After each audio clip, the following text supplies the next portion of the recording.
Spencer. Good morning, Harry.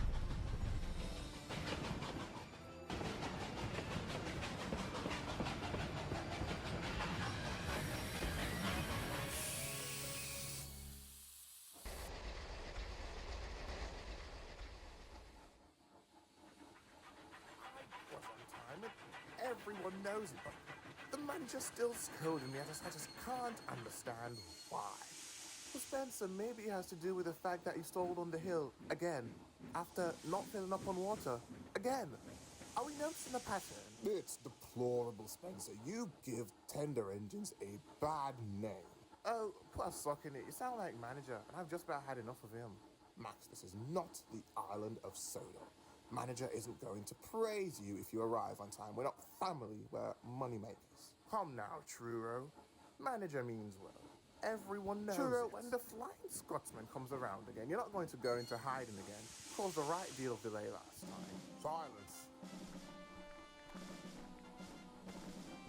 Now, I cannot believe what I'm about to say, especially after you made me look like an absolute fool today, Spencer. However, Bertram is hosting his Grand Winter Gala. Now, special guests have requested you transport the party to Knapford. Now, it goes without saying, I am counting on you, Spencer, especially after your nonsense this morning. Sir, does the party need an escort engine? I could lead Spencer on through the night. I could have my own special sign and my head code. Don't be ludicrous. That's a waste of resources. I need you to help Diesel in the yard. He doesn't seem to have the hang of anything. The party's in 2 weeks, Spencer. What a right treat. You think with Christmas coming up, he'd have a little more excitement. That's how he's been for the longest. He detests anything to do with Christmas, or the thought of the holiday season, or anything really. I couldn't tell you why though. I have no idea myself.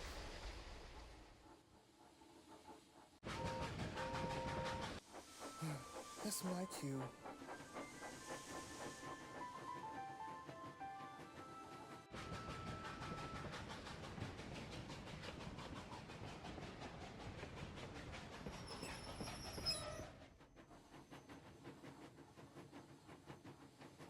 Hello, Spencer.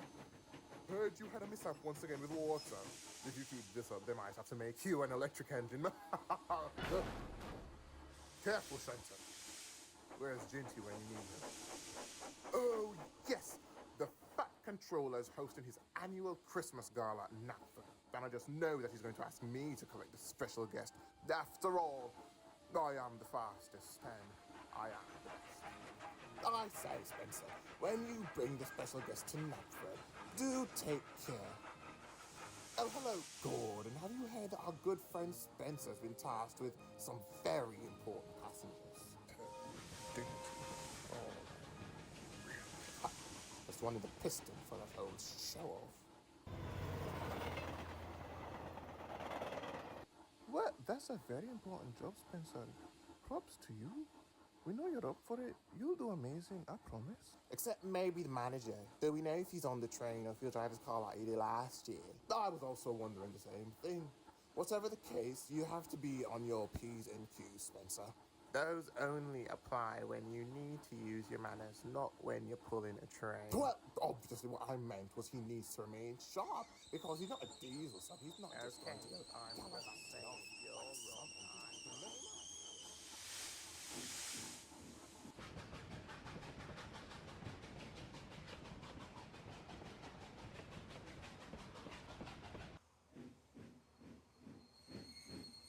Well, then, I love when you visit, but we must stop meeting like this. The other engines might get jealous.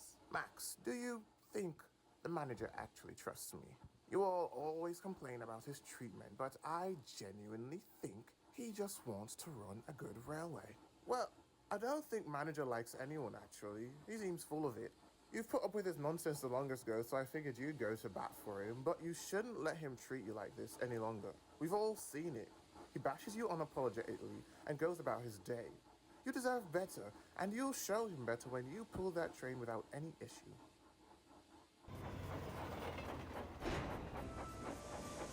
The coaches are being cleaned out and readied for the guests. Spencer is to be cleaned and polished tomorrow afternoon. Am I missing anything?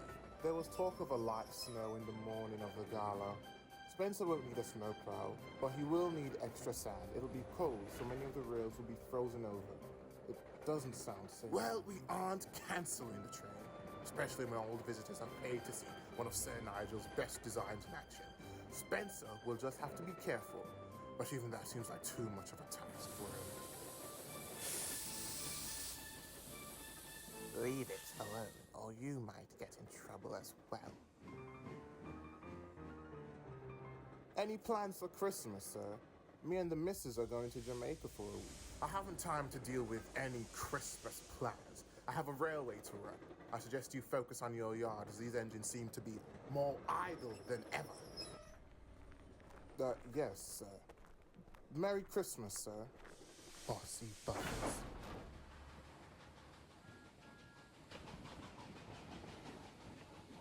Happy pistons. You wouldn't have to make a return trip if I had been the passenger. You're just jealous, Gordon. And who wouldn't be? It's the most important night of the Christmas season.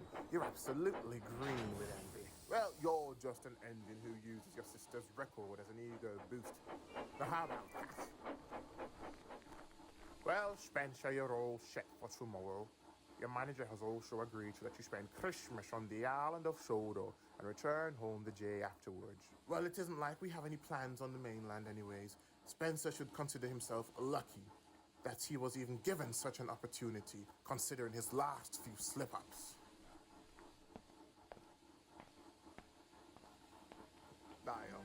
I never meant what I said. You're your own engine, Spencer. Mistakes and all. It's learning from your mistakes that makes an engine so great. So, learn from not having any water and ensure you have a full head of coal as well.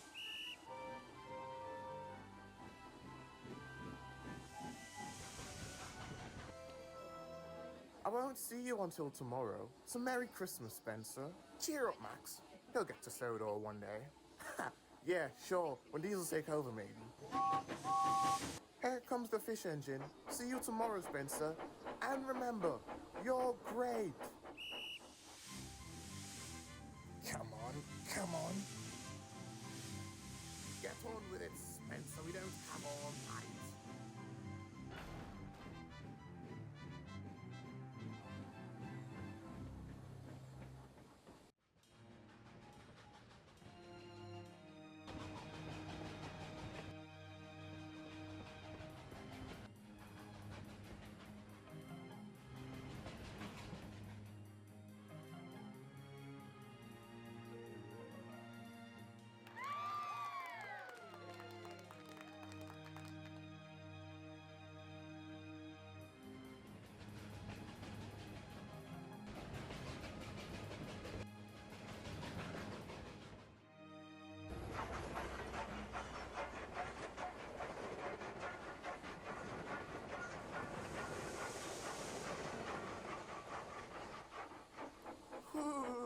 It's so cold. I was barely able to keep the schedule, and when I wasn't slipping on the rails leaving the station, I was struggling to stop the train. Well, little engine struggling is nothing new. You need more grit and experience. Indeed, snow is like water, Percy. So by that logic, you should be more determined than ever in this weather. Big engines like Gordon and myself are all about control and punctuality. If you're all about punctuality, then where's Spencer? He should be here by now, shouldn't he? Henry, he's right. Where is Spencer?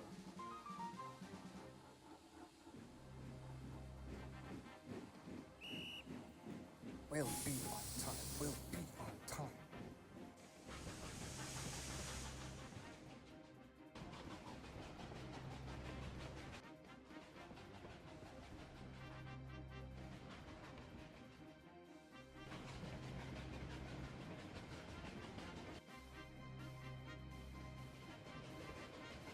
Stop!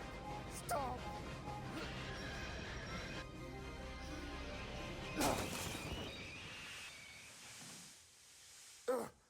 What's the meaning of this? I'm sorry, Spencer. I've run out of water, and most of the supply that would be near us is frozen solid. They haven't been able to call anyone.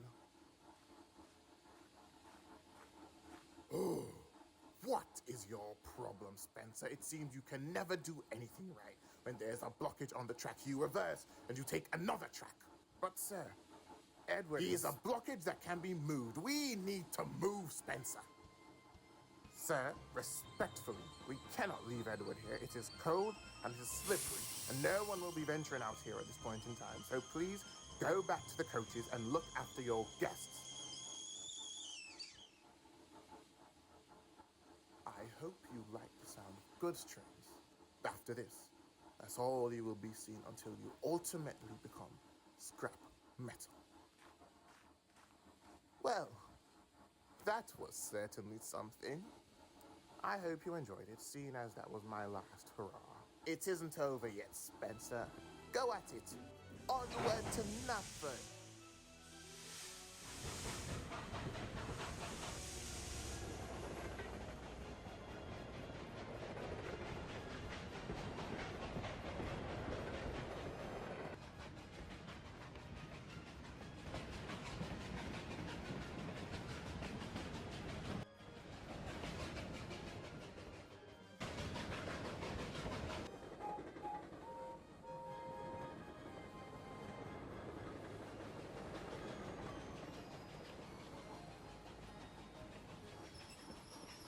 Is this how you run a railway, Bertram? Leaving engines stranded in the middle of the line and delaying such an important service as this? You're lucky I'm in such a good mood. I would have reported you to the boy. This is you in a good mood? I wouldn't like to see you in a bad mood. You really wouldn't, sir. Indeed. You. For your information, whoever you are, we walked back to the signal to phone for help, but the lines were down because of the cold. It's a good thing Spencer didn't listen to you when you wanted to leave us. Although I have no doubt he would have told Henry or Gordon about us, and one of them would have come to get us eventually. You said Spencer was rescuing an engine, and you gave him the go-ahead to be late. I should have known something was up when you came back red-faced, and your voice was almost You're a gone. real I person. believe you would do Well, that to someone. good of my will. That's just unethical. That's just wrong. I think it's best if we table this discussion for a later date. Right now, we have a party to attend and food that's getting rather cold. Everyone, and welcome to the annual Grand Gala. Spencer, Gordon and Henry will show you to Tidmouth. Please bring Edward along and tell Thomas and Percy to come and shunt these trucks and coaches into the yard. What a Scrooge! Indeed. Bar humbug, if you will. Spencer, is he always like this? He's worse sometimes. I've tried to ignore it, but I can't anymore. Now that more people have witnessed his outbursts, though, I'm confident something will be done. It's a Christmas miracle if it is.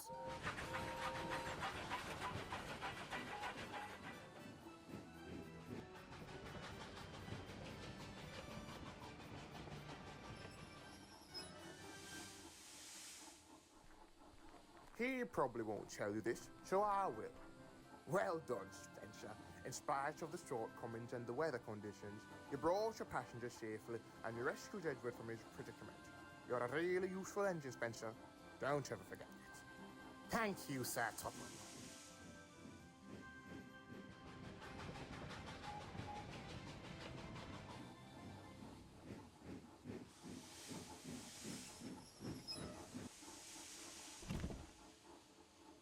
He had fun.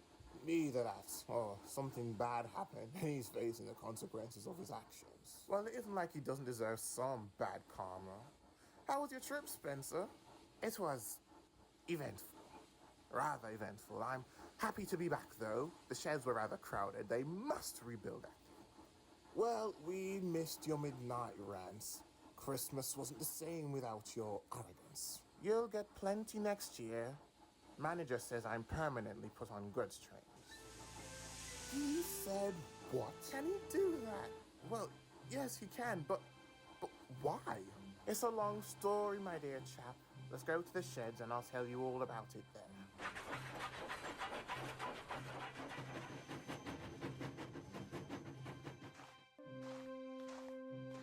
Merry Christmas, Spencer. That was Sodor.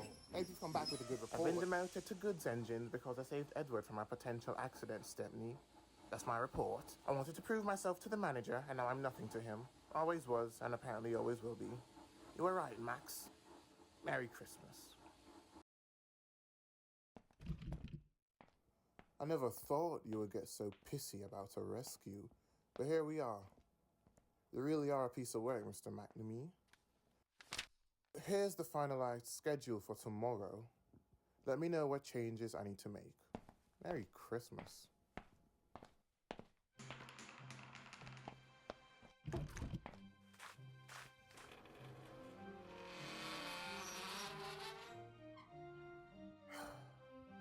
I am sorry. I am sorry for my attitude. I know I'm not the easiest person to work with, and I am a very uptight person. I just want what is best for all of you. I know that doesn't excuse my actions, I know. I just want to get that off my chest. Spencer, I am the most sorry to you. You have given nothing but your best, and all you've seen from me is my worst. You saved an engine yesterday, and that's an amazing thing. You should be proud of yourself. My bad attitude should not be your problem. Never again.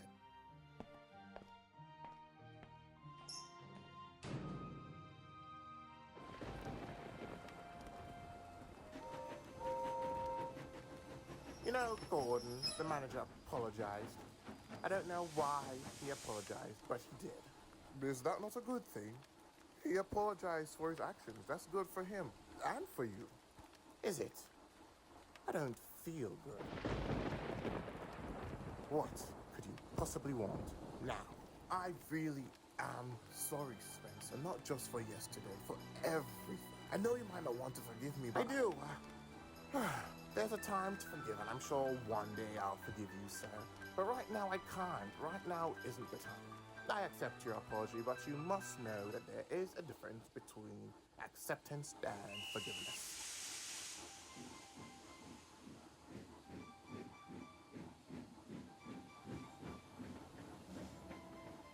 Okay, then.